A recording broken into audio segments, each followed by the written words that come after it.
មានពាក្យមួយឃ្លាគេលើកឡើងថាកុំអនុញ្ញាតឲ្យអារម្មណ៍របស់លោកអ្នកគ្រប់គ្រងបេះដូងរបស់អ្នកនៅក្នុងការធ្វើអ្វីមួយព្រោះថាវាងាយស្រួលនៅក្នុងការបោះបង់កាលណាដែលយើងប្រើប្រាស់អារម្មណ៍នៅក្នុងការធ្វើការងារឬប្រើប្រាស់អារម្មណ៍នៅក្នុងការធ្វើអ្វីមួយវាងាយស្រួលមែនទែននៅក្នុងការបោះបង់ព្រោះថាអារម្មណ៍គឺងាយស្រួលនឹងប៉ះទង្គិចខ្លាំងមែនទែនប្រសិនតែយើងជួបបញ្ហា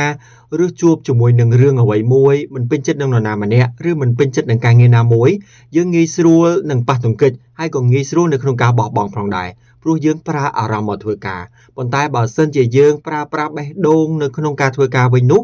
យើងនឹងសប្បាយចិត្តយើងនឹងពេញចិត្តហើយក៏មានកម្លាំងចិត្តនៅក្នុងការធ្វើការហើយការងារនោះប្រកាសជាជោគជ័យព្រោះថាបេះដូងរបស់យើងមុននឹងសម្រេចទទួលយកឬក៏សម្រេចឲ្យធ្វើអ្វីមួយវាប្រកាសជាយល់ព្រមពីខាងក្នុងហើយឲ្យយើងងាយស្រួលនៅក្នុងការធ្វើការដូច្នេះចូលប្រើប្រាស់បេះដូងនៅក្នុងការធ្វើការព្រោះថាវាងាយឲ្យយើងនឹងបរាជ័យបើសិនជាយើងធ្វើការដោយការប្រើអារម្មណ៍